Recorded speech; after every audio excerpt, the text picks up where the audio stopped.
Hello and a very lovely good morning and a great welcome to this particular session.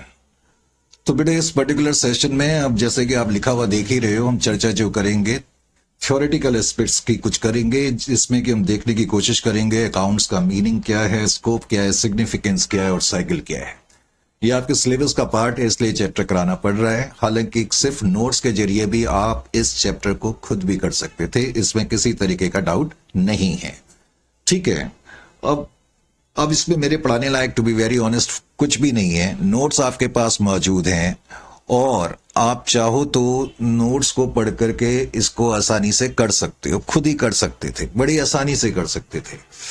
चलो खैर, anyway अब chapter है तो फिर चैप्टर हमें करना पड़ेगा। सबसे पहले तो मुझे ये बताओ अकाउंटिंग की डेफिनेशन क्या है। 11-12 से तुम पढ़ते चले आ रहे हो ना अकाउंटिंग। क्या है अकाउंटिंग की डेफिनेशन? चलो पहले अकाउंटिंग के मीनिंग को ही देखते हैं।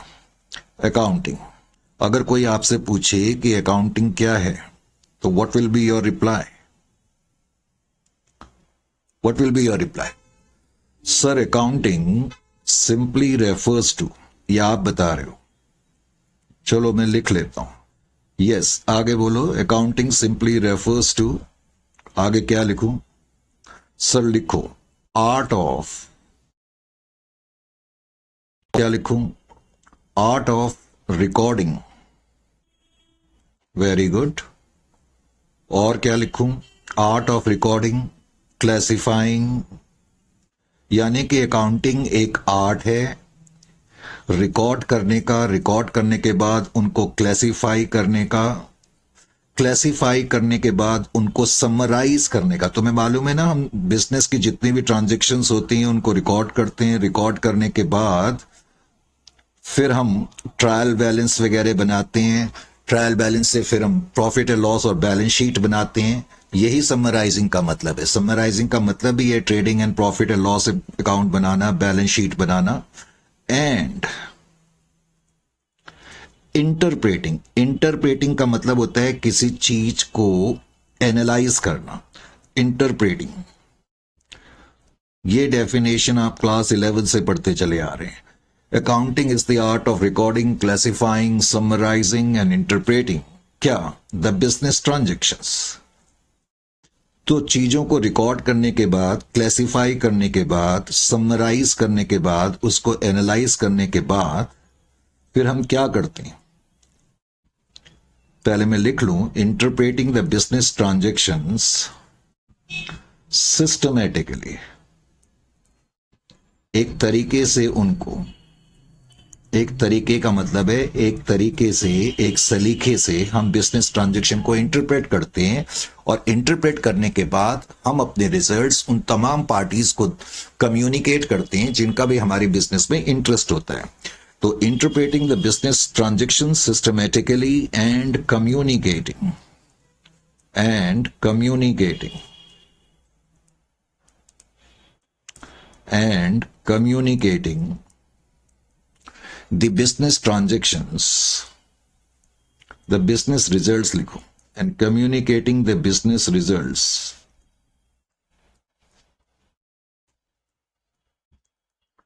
to interested parties, to interested parties। तो सिंपल वर्ड्स में अकाउंट्स क्या है अगर कोई आपसे पूछे तो you should be in a position to deliver the answer that accounting simply refers to the art और art and recording and classifying and of course later on summarizing, and after having summarizing then interpreting the same and then communicating the results to the interested parties। एक business में कौन कौन से लोग interest रखते हैं? Owners भी रखते हैं, मैनेजमेंट भी रखता है, वर्कर्स भी रखते हैं। वैसे ये इंटरनल पार्टीज होती हैं। उसके अलावा एक्सटर्नल पार्टीज भी रखती हैं, जैसे डेटर्स हैं, क्रेडिटर्स हैं, लेंडर्स हैं, बैंकर्स हैं, गवर्नमेंट अथॉरिटीज हैं, टैक्सेशन अथॉरिटीज हैं। ये सब हमारे बिजनेस में इंटरेस्ट रखती है। अब मैं आपसे पूछूं अकाउंट्स का नेचर क्या है? नेचर का मतलब बेसिकली अकाउंट्स डील किन चीजों से करती है? What is the nature? बेटे सबसे पहले तो आपको ये मालूम होना चाहिए कि इकोनॉमी जो अकाउंट्स है ना, वो डील करती है इकोनॉमिक इवेंट से। इकोनॉमिक इवेंट्स तो एक तो नेचर ये है अकाउंट्स का कि ये सिर्फ इकोनॉमिक इवेंट से डील करते हैं। इकोनॉमिक इवेंट्स का मतलब है जैसे मैंने कोई प्लांट खरीदा, मैंने कोई मशीनरी खरीदी, करेक्ट, मैंने कोई लैंड खरीदी, बिल्डिंग खरीदी, ये इकोनॉमिक इवेंट्स हैं। इकोनॉमिक इवेंट्स का मतलब हम इनको मॉनिटरी यूनिट्स में कन्वर्ट कर सकते हैं, इनको मनी टर्म्स में एक्सप्रेस कर सकते हैं। लेकिन एक एम्प्लॉय की सिंसियरिटी को मैं मॉनिटरी टर्म्स में एक्सप्रेस नहीं कर सकता, तो उससे अकाउंट्स डील नहीं करेगी। तो हम इकोनॉमिक इवेंट से केवल और केवल अकाउंट्स डील करती है। फिर इसका नेचर है आइडेंटिफिकेशन। आइडेंटिफिकेशन का मतलब है हमें देखना पड़ता है कि हम कौन सी ट्रांजैक्शंस को रिकॉर्ड करें, यानी कि हम फाइनेंशियल नेचर की ट्रांजैक्शन को ही रिकॉर्ड करते हैं, नॉन फाइनेंशियल नेचर की ट्रांजैक्शन को रिकॉर्ड नहीं करते हैं। फिर अकाउंट्स का काम है उनको मेजर करना। अब जो मेजर करा जाता है वो मॉनिटरी यूनिट्स में करा जाता है। जैसे कि मैं अपनी बैलेंस शीट में ये कभी नहीं दिखाऊंगा कि मेरे पास 10 पीस या 10 प्लॉट ऑफ लैंड्स हैं। मैं उन 10 प्लॉट्स की मॉनिटरी वैल्यू देखूंगा कितनी। सपोज 10 प्लॉट्स की मिला करके मॉनिटरी वैल्यूज 200 लाख है, तो बैलेंस शीट में मैं 200 लिखूंगा, यानी कि जो मेजरमेंट करी जाती है वो मॉनिटरी यूनिट्स में करी जाती है। तो अकाउंट्स का नेचर है कि हम जो मेजरमेंट करते हैं वो मॉनिटरी यूनिट्स पे करते हैं। रिकॉर्डिंग, ऑफ कोर्स, ये तो सबसे मेन है। बिजनेस की जितनी भी ट्रांजैक्शंस होती हैं उनको हम रिकॉर्ड करते हैं और कम्युनिकेट करते हैं, ये हमने डेफिनेशन में भी देखा। तो बेसिकली अकाउंटेंसी जो डील करती है इकोनॉमिक इवेंट से करती है, आइडेंटिफिकेशन ऑफ ट्रांजैक्शन से करती है, उनके मेजरमेंट से करती है, उनकी रिकॉर्डिंग से करती है और उनकी कम्युनिकेशन से करती है। जो मैं साथ साथ में समझा रहा हूं वो सब मैंने नोट्स में लिखा भी हुआ है, आप डायरेक्टली नोट्स को रेफर भी कर सकते हैं। थर्ड, अगर मैं तुमसे पूछूं अकाउंट्स की ब्रांचेस के बारे में, ब्रांचेस ऑफ अकाउंट्स।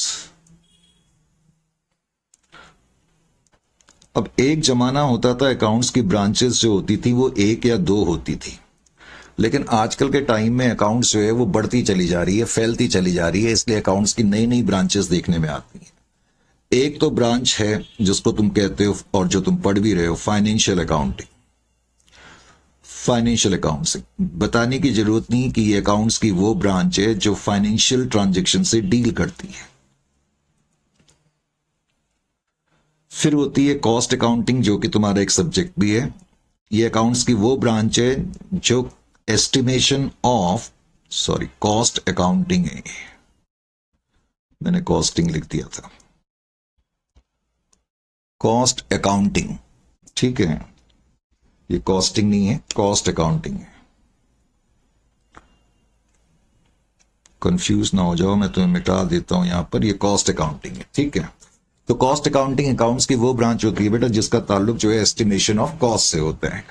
और उसके बाद फिर तीसरी है मैनेजमेंट अकाउंटिंग। मैनेजमेंट अकाउंटिंग का ताल्लुक जो होता है बिजनेस के फंड से होता है। मैनेजमेंट, क्योंकि मैनेजमेंट का काम होता है कि बिजनेस के लिए फंड्स कहां से आएगा, उस फंड्स को हम कैसे यूटिलाइज करेंगे, कैसे उसके थ्रू फिर हम प्रॉफिट्स अर्न करेंगे। Management accounting. फिर अकाउंट्स की ब्रांचेस, मैंने कहा समय के साथ साथ ब्रांचेस बढ़ती चली जा रही हैं। अब है टैक्स अकाउंटिंग। आजकल स्पेशलाइज्ड अकाउंटेंट्स की जरूरत पड़ती है जो टैक्स में एक्सपर्ट होते हैं, जैसे जीएसटी के लिए, वैट के लिए, डायरेक्ट टैक्सेस के लिए। तो टैक्स अकाउंटिंग भी आजकल जो है बहुत वास्टली बढ़ रही है। सोशल अकाउंटिंग, सोशल अकाउंटिंग अब ये एक नया कॉन्सेप्ट चल पड़ा है आजकल, इसको हम बोलते हैं recent development in accounts. Social accounting का मतलब है, तुम्हें मालूम है आजकल तुम न्यूज़पेपर्स वगैरह में या न्यूज में सुनते रहते हो ग्लोबलाइजेशन के बारे में, करेक्ट, या अर्थ समिट्स के बारे में। तुम्हें मालूम है ग्लोबल वार्मिंग की सिचुएशन है, फ्यूल क्राइसिस चल रहा है, क्लाइमेट्स के बारे में, क्लाइमेटिक चेंजेस के बारे में बातचीत चल रही है। तो सोशल अकाउंटिंग का मतलब है कि हमारी अकाउंटिंग का वो पहलू जो सोशल कॉजेज से, यानी कि जब तुम आगे बढ़ोगे, आगे के लेवल पे जाओगे तो तुम पढ़ोगे पीपल, प्लेनेट, पीपल और प्लेनेट के बारे में, पीपल के बारे में, प्लेनेट के बारे में, प्रॉफिट्स के बारे में, कि हम किस तरीके से प्रॉफिट्स कमाने के साथ साथ सोशल एस्पेक्ट्स का भी ख्याल करें कि कार्बन डाइऑक्साइड या कार्बन इमिशन कम हो, क्लाइमेट को किस तरीके से प्रिजर्व करा जा सके, क्या क्या उपाय हम लें कि इस प्लेनेट को सुरक्षित रखा जा सके। ये सब सोशल अकाउंटिंग के पहलू होते हैं। तो ये भी आजकल बहुत तेजी से फैल रहा है। तो अगर तुमसे कोई पूछे कि ब्रांचेस ऑफ अकाउंट्स कौन कौन सी होती हैं, तो ये तुम्हें थोड़ा बहुत मालूम होना चाहिए। अब जाहिर है जब अकाउंट्स पढ़ते हैं तो उसके ऑब्जेक्टिव्स भी मालूम थोड़े बहुत होने चाहिए। तो ऑब्जेक्टिव्स, अब ये सब चीजें मैंने कहा खुद ही पढ़ने वाली होती हैं, लेकिन बच्चों को लगता है कि अगर नहीं कराया गया तो इसका मतलब पता नहीं क्या बात है। Otherwise you could have done it by yourself very easily. Accounts का बेटे जो सबसे पहला ऑब्जेक्टिव होता है वो बिजनेस की जितनी भी ट्रांजेक्शन्स होती हैं उनका ट्रैक रखना, to keep track of business transaction, to keep track of business transaction, business की जो ट्रांजेक्शन्स हैं उनका ट्रैक रखना।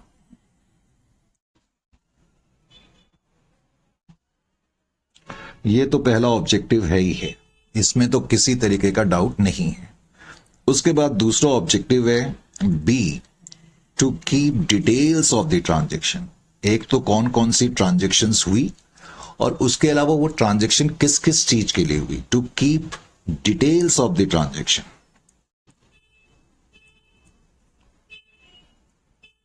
Details of the transactions.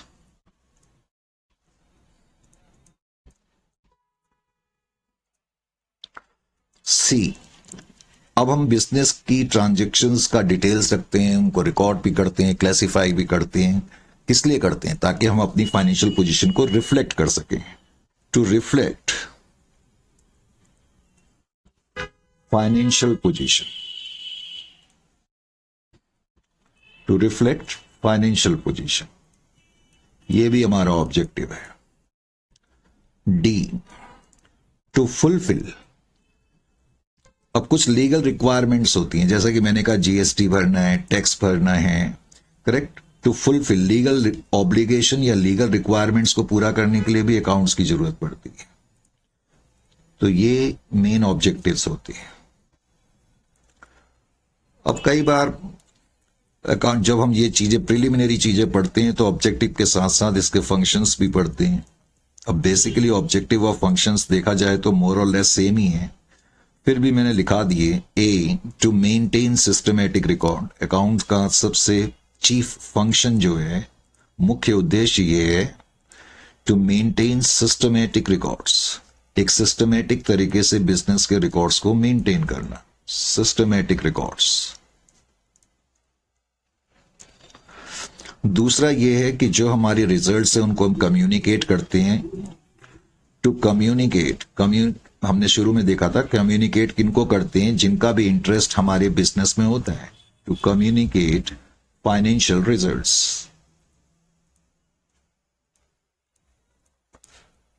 To communicate financial results.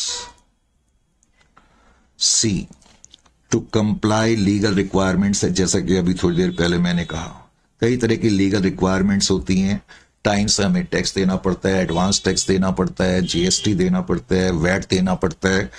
तो कई तरह के लीगल ऑब्लिगेशंस होते हैं, उनको पूरा करने के लिए हमें अकाउंट्स की जरूरत पड़ती है। तो ये भी एक फंक्शन है, to comply legal requirements.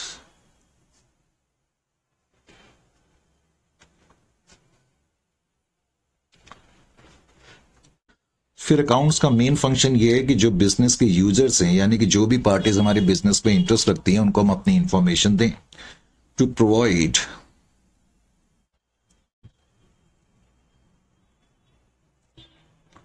Data to users for decision making. अब जो लोग हमारी पार्टी में इंटरेस्ट रखते हैं तो हमारे बिजनेस में उनको जो डिसीजंस लेने हैं उसके लिए उनको डाटा चाहिए। तो ये डाटा जो है अकाउंट्स के थ्रू उपलब्ध करा जाया था। तो ये कुछ फंक्शंस हैं। उसके बाद हैं एडवांटेजेस। अब मैंने कहा थोड़ी सी बोरिंग चीजें क्या करें, ये खुद करी जा सकती थी। एक तो एडवांटेज है कि हम अपने बिजनेस की फाइनेंशियल पोजीशन को रिफ्लेक्ट कर पाते हैं। Financial information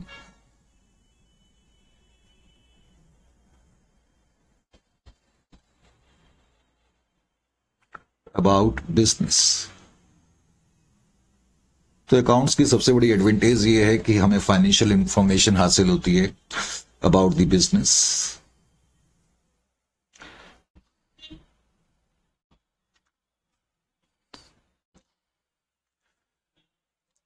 assistance to management. अब मैनेजमेंट का काम है बिजनेस की पॉलिसीज बनाना। पॉलिसीज बनाने के लिए उनको कुछ प्रोजेक्शंस करनी पड़ती हैं। प्रोजेक्शंस के लिए उनको डाटा की जरूरत पड़ती है और ये डाटा अकाउंट्स की वजह से उनको मिलता है। इसलिए इसकी एक एडवांटेज ये है कि ये मैनेजमेंट को असिस्ट करती है, हेल्प करती है। C, facilitates comparative study. Facilitates comparative study. इस साल का हमारे बिजनेस का रिजल्ट लास्ट ईयर की अपेक्षा कैसा रहा, तो ये भी अकाउंट्स के थ्रू पता लगता है। हम इस साल के अकाउंट्स को लास्ट ईयर के अकाउंट से कंपेयर करके निकाल सकते हैं कि करंट ईयर में हमारी परफॉर्मेंस कैसी रही। D, settlement of liabilities. अब जिनसे हमने पैसा लिया हुआ है या हमने जो उधार लिया है या जो बैंक से उधार लिया हुआ है या हमें कोई टैक्स लायबिलिटी सेटल करनी है, तो ये इसकी एक एडवांटेज होती है। अकाउंट्स के थ्रू ये चीजें सेटल करने में आसानी होती है। Settlement of tax liability.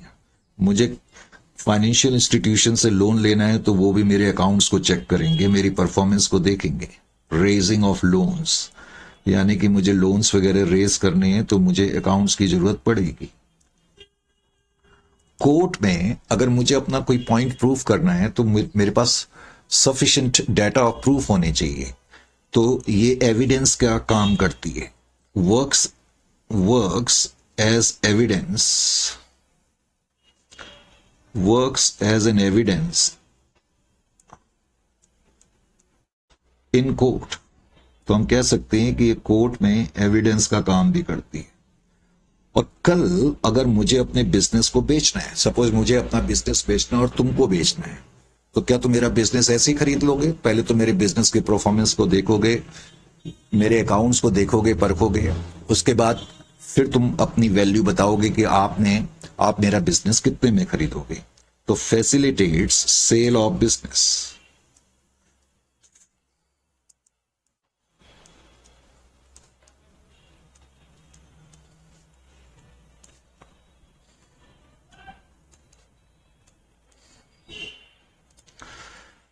अब जहां इसकी एडवांटेजेस है तो जाहिर है कुछ लिमिटेशंस भी होंगी।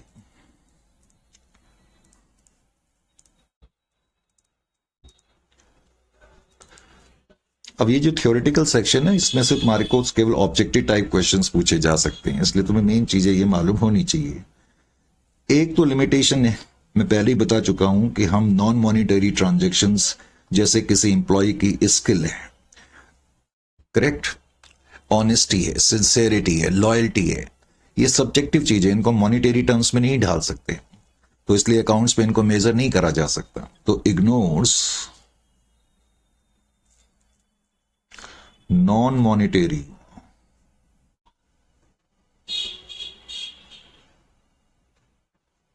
ट्रांजैक्शंस।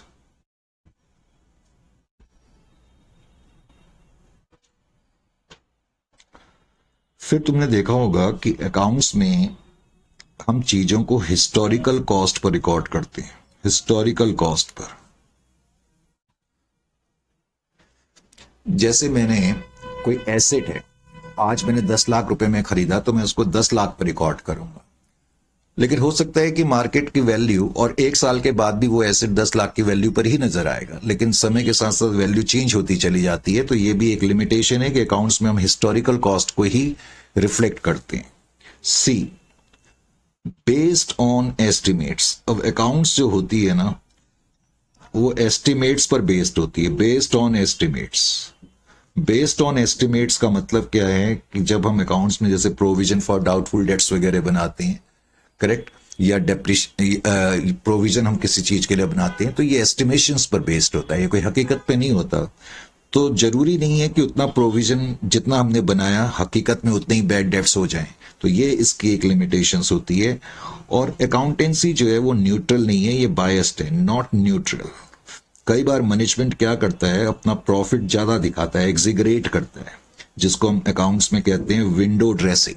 विंडो ड्रेसिंग का मतलब होता है किसी चीज को बड़ा चढ़ा करके दिखाना। तो कई बार हम अपने प्रॉफिट्स को ज्यादा दिखाते हैं, इसलिए दिखाते हैं या ये दिखाते हैं कि हमने काफी ज्यादा क्या बोलते हैं डिविडेंड पे करा। तो ये एक हम कह सकते हैं अकाउंटेंसी में जो है वो बायस्डनेस भी हो सकती है। तो ये इसके कुछ लिमिटेशंस हैं जो तुम्हें मालूम होने चाहिए। ठीक है, उसके बाद पॉइंट नंबर 7 के बाद 8 पे मैं आता हूं। मैंने इसमें लिखा है अकाउंटिंग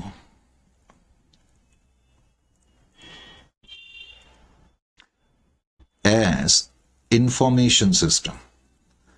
कई बार अकाउंट्स को एक इंफॉर्मेशन सिस्टम के नाम से जाना जाता है, accounting as information system.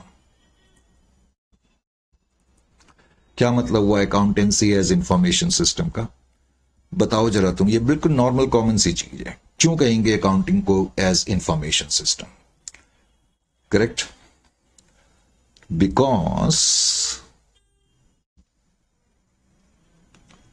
because accounting is the because accounting is the common language all over the world। accounting एक common language है। accounting is the common language। क्या लिखना चाहता हूं मैं आगे? common language used to communicate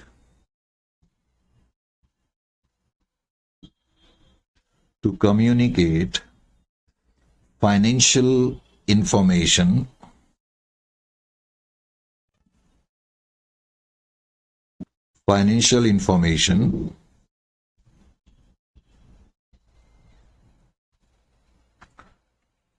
to individuals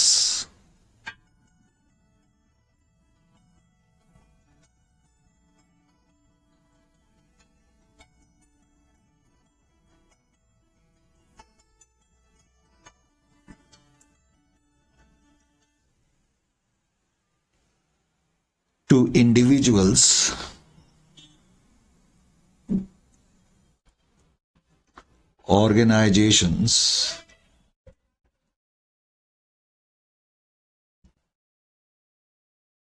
government agencies।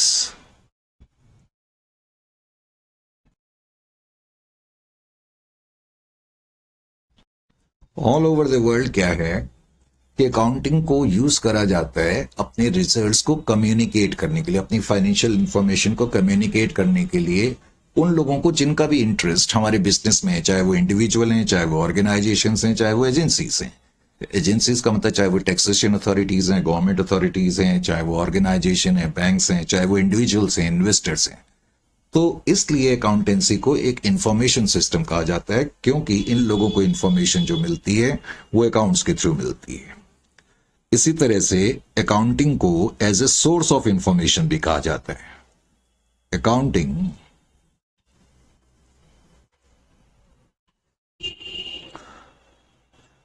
As a source of information.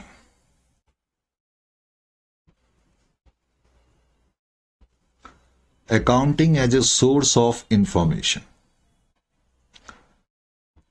अब यहां तो बिजनेस हाउस इंफॉर्मेशन दे रहा है, लेकिन जो इंटरेस्टेड पार्टी हैं अगर उनको कोई इंफॉर्मेशन लेनी है तो उनको भी अकाउंट्स देखने पड़ते हैं। तो इसलिए इंफॉर्मेशन का सोर्स क्या है? अकाउंट्स है। तो इसलिए अकाउंटिंग को सोर्स ऑफ इंफॉर्मेशन भी कहा जाता है। Because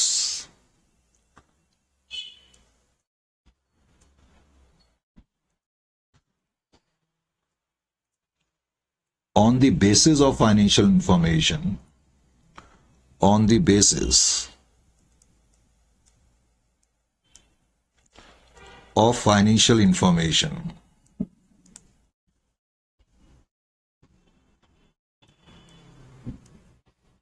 comma, on the basis of financial information, predictions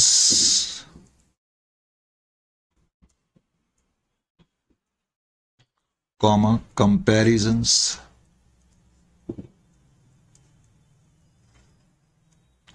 and evaluations. And evaluations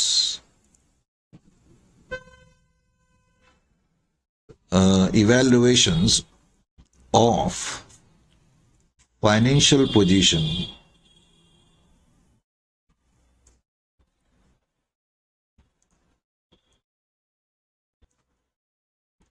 of a business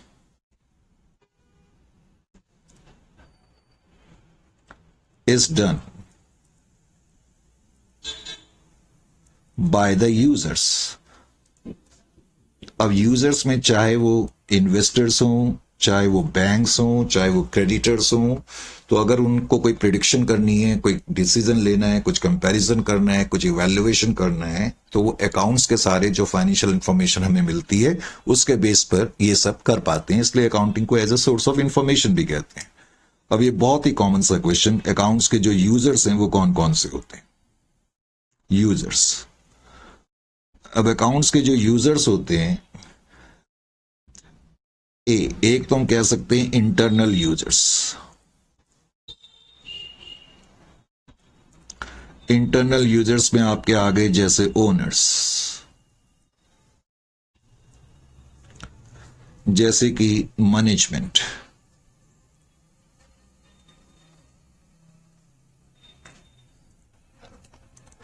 जैसे कि एम्प्लॉइज या वर्कर,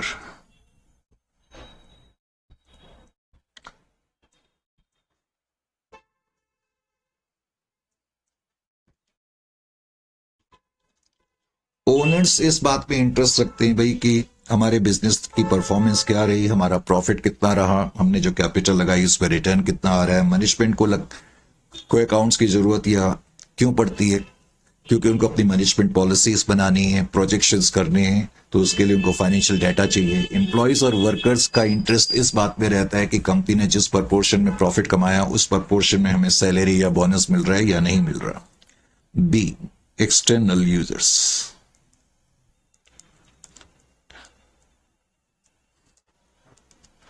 अब जो एक्सटर्नल यूजर्स होते हैं उसमें जैसे बैंक्स एंड फाइनेंशियल इंस्टीट्यूशंस हैं,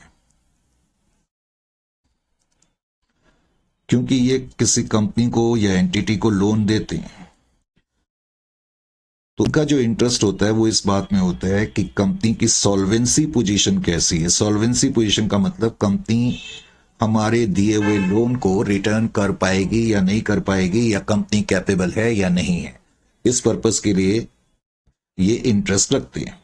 इन्वेस्टर्स का मतलब जिन लोगों ने तुम्हारी कंपनी में पैसा लगाया हुआ है, मोस्टली ये शेयर होल्डर्स होते हैं, तो उनको अपने लगाए हुए पैसे पे अपने रिटर्न की चिंता रहती है, तो वो बेसिकली कंपनी की प्रॉफिटेबिलिटी में इंटरेस्ट रखते हैं. एक तो होते हैं इन्वेस्टर्स, एक होते हैं पोटेंशियल इन्वेस्टर्स. पोटेंशियल का मतलब है जिन्होंने अभी तुम्हारी कंपनी में पैसा तो नहीं लगाया है, लेकिन वो पैसा लगाने की सोच रहे हैं, और वो पैसा तभी तुम्हारी कंपनी में लगाएंगे जब वो तुम्हारे अकाउंट्स को देखेंगे, परखेंगे, और जब उनको यकीन हो जाएगा कि आपकी कंपनी की फाइनेंशियल स्ट्रेंथ अच्छी है, प्रोग्रेस अच्छी है, आप डिविडेंड लगातार पे कर रहे हैं, तो तब वो आपकी कंपनी में पैसा लगाना मुनासिब समझेंगे. पोटेंशियल इन्वेस्टर्स के अलावा क्रेडिटर्स वो लोग होते हैं जिनसे हमने एक सामान खरीदा है उधार में, तो वो बेसिकली बिजनेस की शॉर्ट टर्म सॉल्वेंसी में, शॉर्ट टर्म में आप उनका पैसा चुका पाओगे या नहीं चुका पाओगे, इस बात में इंटरेस्ट रखते हैं. गवर्नमेंट तुम्हारी अकाउंट्स में इंटरेस्ट रखती है कि जिस प्रपोर्शन में आप प्रॉफिट अर्न कर रहे हो उस प्रपोर्शन में आप गवर्नमेंट के ड्यूज, चाहे वो टैक्स के रूप में हो, चाहे फाइन्स के रूप में हो, या किसी और रूप में हो, प्रॉपरली पे कर रहे हो या नहीं पे कर रहे. उसके अलावा क्वालिटेटिव कैरेक्टरिस्टिक्स, क्वालिटेटिव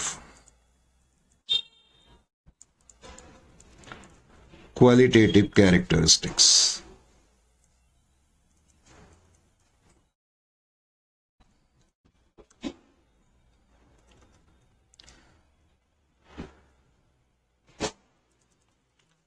जब हम अपने अकाउंट्स बनाते हैं तो हमारे अकाउंट्स को जब हम बनाएंगे तो कुछ उसकी क्वालिटेटिव कैरेक्टरिस्टिक्स होती हैं. ये माना जाता है कि जब हम अपने अकाउंट्स को प्रिपेयर कर रहे हैं तो उसमें ये चीजें मौजूद हैं। क्या चीजें मौजूद हैं?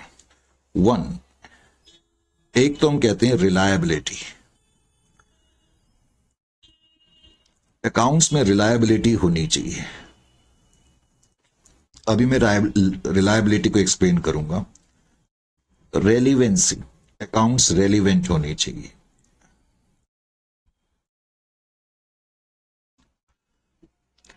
थर्ड, रेलिवेंसी लिख लो। Third, understandability. अकाउंट्स इस तरीके से ड्रॉ हुए होने चाहिए कि उनको समझने में आसानी हो। अगर अकाउंट्स बहुत कॉम्प्लेक्स तरीके से आपने ड्रॉ करें और वो यूजर्स की समझ में नहीं आ रही तो वो बेकार है। अंडरस्टैंडेबिलिटी।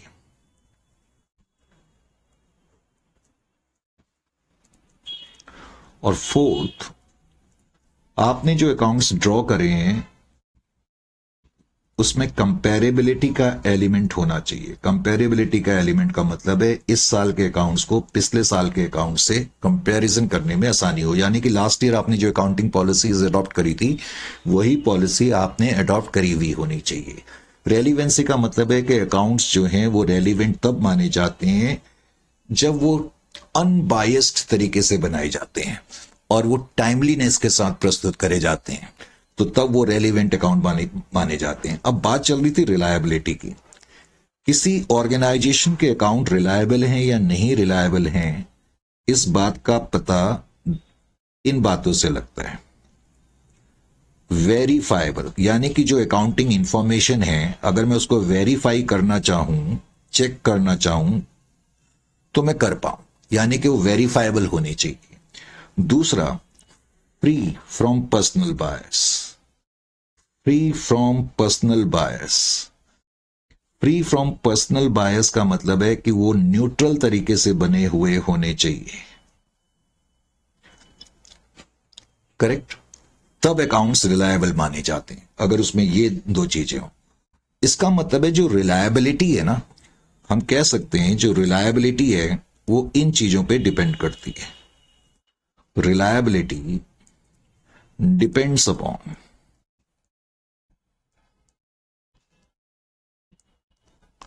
रिलायबिलिटी डिपेंड्स अपॉन, तो हम कह सकते हैं कि जो रिलायबिलिटी है किसी अकाउंट्स की वो इन बातों पे निर्भर करती है। किन बातों पे निर्भर करती है? न्यूट्रलिटी। न्यूट्रलिटी का मतलब यही है कि उसमें बायस्डनेस का मतलब है पक्षपात नहीं होना चाहिए। न्यूट्रल तरीके से अकाउंट ड्रॉ हुए होने चाहिए। न्यूट्रलिटी। प्रूडेंस। प्रूडेंस का मतलब होता है सोच के, समझ के, विजडम से। और वैसे अकाउंट्स में प्रूडेंस का मतलब है हमने अकाउंट्स अगर इस साल के बनाए हैं और इस साल मुझे लगता है कि आने वाले साल में उसके नेक्स्ट ईयर में कोई लॉस होने वाला है तो उसको मुझे इसी साल के अकाउंट्स में दिखाना चाहिए। प्रूडेंस का मतलब ही होता है कि आप सेफ्टी के साथ चलें। तो अगर कोई एंटीसिपेटेड लॉस है तो उस लॉस को तो आप इस साल दिखाएं, लेकिन अगर कोई एंटीसिपेटेड प्रॉफिट है तो उसको इस साल ना दिखाएं। इसको बोलते हैं अकाउंट्स में प्रूडेंस। वैसे अकाउंट्स का लिटरल इंग्लिश का मतलब है प्रूडेंस का विजडम, सोच के, समझ के। कंप्लीटनेस, आधी अधूरी इंफॉर्मेशन नहीं होनी चाहिए। कंप्लीटनेस, अकाउंट्स हमेशा कंप्लीट तरीके से दिए होने चाहिए। फॉर एग्जाम्पल, जैसे मैंने इस साल सेल करी 10 लाख रुपए की और उसमें से सेल्स रिटर्न हो गई 2 लाख रुपए की, तो मेरे को अकाउंट्स में सिर्फ 8 लाख नहीं दिखानी चाहिए, क्योंकि समझने वाले को कंप्लीट इंफॉर्मेशन नहीं मिल रही। मुझे ये इंफॉर्मेशन कंप्लीट तरीके से दिखानी चाहिए, यानी कि 10 लाख पूरे ग्रॉस सेल दिखाने चाहिए और सेल्स रिटर्न भी मुझे दिखाने चाहिए, तब मैं ज्यादा बेटर तरीके से अकाउंट्स को समझ पाऊंगा। Substance over form. जो रिलायबिलिटी है, किसी कंपनी के अकाउंट्स रिलायबल तब माने जाते हैं जब उसमें ये 4 चीजें होती हैं: न्यूट्रलिटी, प्रूडेंस, कंप्लीटनेस और substance over form. Substance over form का क्या मतलब है? ये तुम 11 से पढ़ते चले आ रहे हो, लेकिन बहुत से बच्चे मैंने देखा इसमें कंफ्यूजन करते हैं। सब्सटेंस ओवर फॉर्म का मतलब मैं तुम्हें क्लियर कर दूं, ये बहुत से लोगों को क्लियर नहीं है। देखो बेटे, सब्सटेंस का मतलब यहां पर रियलिटी से है। सब्सटेंस का मतलब रियलिटी से, रियलिटी। ओवर फॉर्म, फॉर्म का मतलब लीगलनेस से है। तो इसका क्या मतलब बता, सब्सटेंस ओवर फॉर्म, यानी कि जब हम अकाउंटिंग करते हैं तो हमें सब्सटेंस ओवर फॉर्म का ख्याल करना है। लेकिन इसका क्या मतलब बना, ध्यान से सुने। लॉजिकली कोई भी कंपनी या कोई भी ऑर्गेनाइजेशन किसी एसेट को अपनी बैलेंस शीट में तब तक नहीं दिखा सकता जब तक कि वो उस एसेट का ओनर ना हो। क्या कहा मैंने, आप किसी एसेट को अपनी बैलेंस शीट में तब तक नहीं दिखा सकते जब तक कि आप यानी कि बिजनेस उस एसेट का ओनर नहीं है। अब ध्यान से सुने, तो रूल तो ये कहता है कि हम किसी एसेट को, यानी कि जितने भी एसेट और लायबिलिटी हम यहां दिखा रहे हैं, इसका मतलब इन सब की ओनरशिप या इन सब का कंट्रोल हमारे हाथ में है। ठीक है, तभी हम इसको अपनी एसेट और लायबिलिटी साइड में दिखा सकते हैं। अब समझना क्या है यहां पर कि अगर सपोज मैंने कोई एसेट खरीदा और मैंने ये एसेट हायर परचेज सिस्टम पे खरीदा। हायर परचेज सिस्टम का मतलब तो आपको मालूम है कि मैंने इंस्टॉलमेंट में खरीदा। सपोज मैंने 100 लाख रुपए की कोई प्लांट एंड मशीनरी खरीदी और अभी मैंने सिर्फ 10 लाख रुपए ही दिए हैं। जिससे मैंने सामान खरीदा उसको हम बोलेंगे हायर वेंडर, बेचने वाले को वेंडर कहते हैं। तो 100 लाख की प्लांट एंड मशीनरी हम ले आए और हमने कहा भाई 10-10 लाख की हम तेरे को इंस्टॉलमेंट देते रहेंगे, अभी 10 लाख ले लो और बाकी 90 लाख हम अगले 9 साल में देंगे।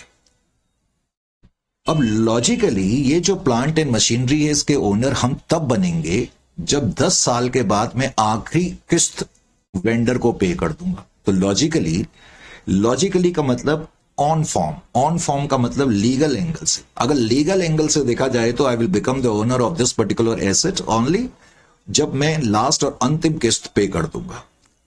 लेकिन जिस दिन मैं इस एसेट को खरीद करके आया उस दिन तो मैं ओनर नहीं हूं। लॉजिकली तो मैं ओनर नहीं हूं क्योंकि अभी मैंने एक ही किस्त पे करी है। 100 लाख का एसेट है, मैंने 10 लाख पे करे।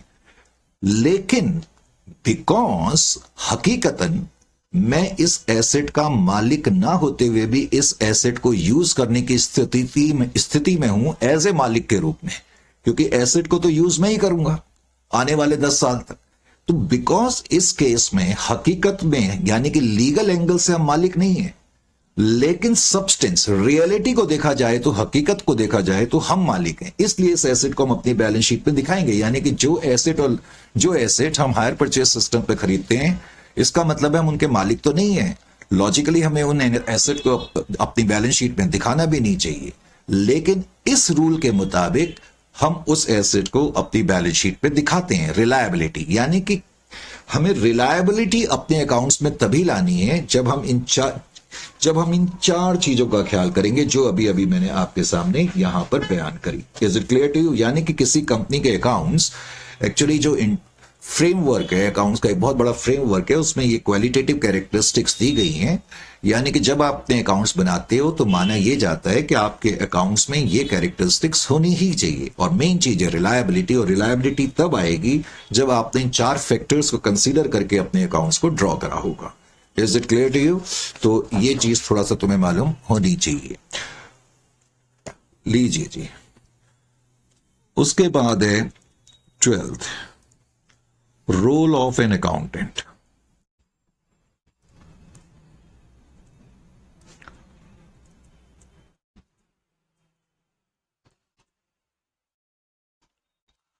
और रोल ऑफ एन अकाउंटेंट में तुम्हें क्या बताऊं, एक अकाउंटेंट का रोल क्या हो सकता है। सिंपल सी कॉमन सी चीज है कि to maintain proper books of accounts, to maintain books of accounts.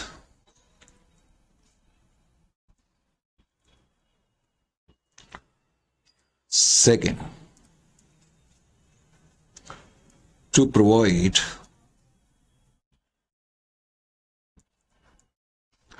information,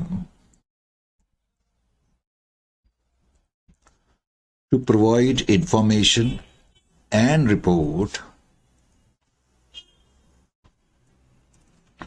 to the management। एक तो वो अपनी फाइनेंशियल इंफॉर्मेशन प्रोवाइड करे, मैनेजमेंट को रिपोर्ट करे, टू इनेबल देम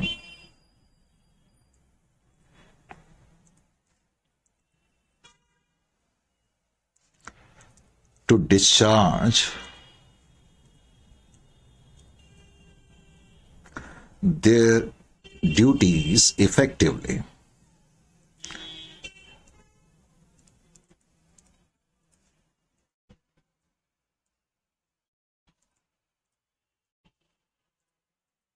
समझ में आया? तो रोल एक ये भी है उसका कि वो अकाउंटिंग इंफॉर्मेशन दे, मैनेजमेंट को रिपोर्ट करे, ताकि मैनेजमेंट उसकी रिपोर्ट के आधार पर अपनी ड्यूटीज को और इफेक्टिवली जो है पुट अप कर सके. To act as an auditor. एक अकाउंटेंट का रोल ये भी है कि वो ऑडिटर के रूप में भी काम करे, यानी कि अच्छी तरह थॉरो चेकिंग कर करके डेटा वगैरह तैयार करे. To act as an auditor for attestation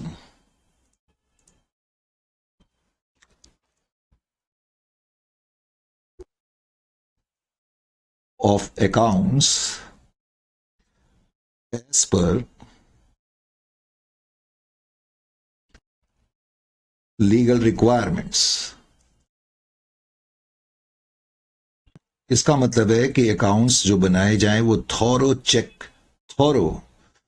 checking के साथ बनाए जाएं और ये माना जाए कि ये अकाउंट्स बिल्कुल लॉ की सारी रिक्वायरमेंट को जो है कवर अप करते हैं. और to act as management consultant. Accountant का ये भी रोल है कि वो मैनेजमेंट को कंसल्ट करते रहे. Management consultant.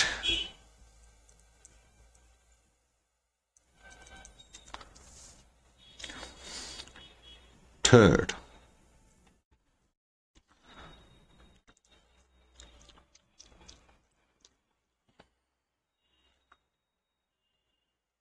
Accounting process.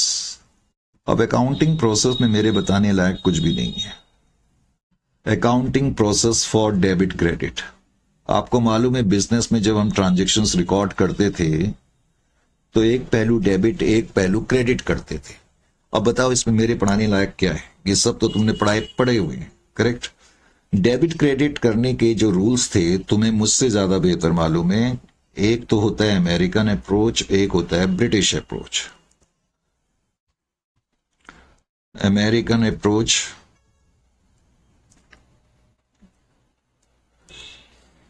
अब अगर हम बच्चों से कहें कि ये टॉपिक आप खुद ही कर लो तो वो मानते नहीं है, लेकिन अब वो देख रहे होंगे कि अरे यार ये तुम खुद ही कर सकते थे. British approach.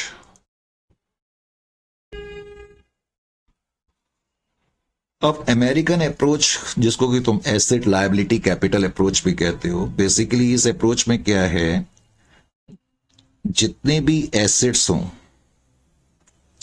एसेट्स हैं या फिर जितने भी एक्सपेंसेस हैं, करेक्ट? पहला रूल तो ये है कि जितने भी एसेट्स हैं या एक्सपेंसेस हैं जब वो बढ़ेंगे, अगर वो इंक्रीज होंगे तो उनको डेबिट करा जाएगा, लेकिन अगर वो डिक्रीज होंगे तो उनको क्रेडिट करा जाएगा. अगर एसेट या एक्सपेंसेस इंक्रीज होते हैं तो डेबिट करा जाएगा, डिक्रीज होंगे तो क्रेडिट करा जाएगा. और दूसरा रूल है लायबिलिटी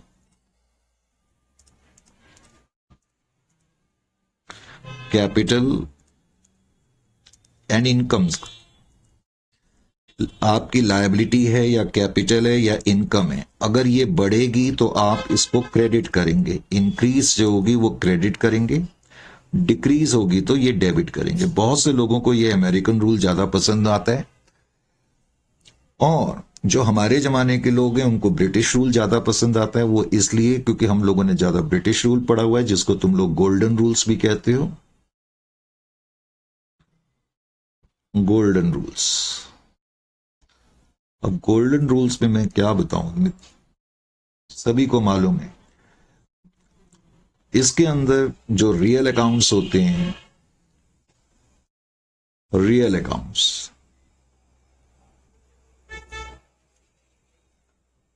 उनका तो रूल तुम्हें मालूम है कि डेबिट व्हाट कम्स इन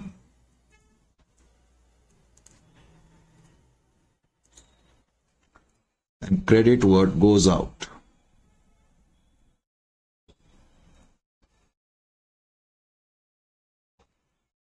ये ब्रिटिश अप्रोच है.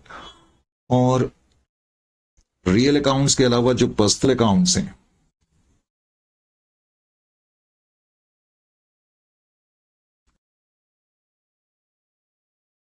रूल है वो तुम्हें मालूम है कि debit the receiver, credit the giver.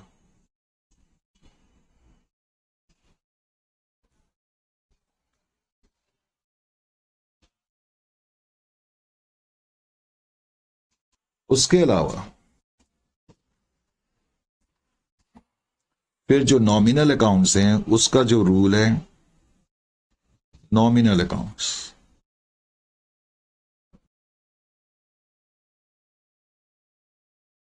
Debit all expenses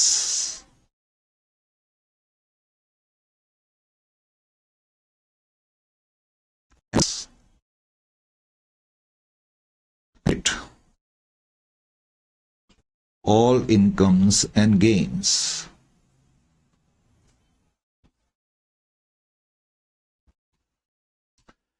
अब इसमें मेरे पढ़ाने लायक बताओ क्या था? ये सब चीजें आप खुद बड़ी आसानी से कर सकते थे कि नहीं? उसके बाद है फिर अकाउंटिंग साइकिल। अब अकाउंटिंग साइकिल कोई नई चीज नहीं है। जो आपने 11th में सब कुछ पढ़ा, अगर मैं उसका निचोड़ निकाल दूं तो उसको अकाउंटिंग साइकिल कहेंगे। जैसे कि अकाउंटिंग साइकिल बेसिकली क्या है?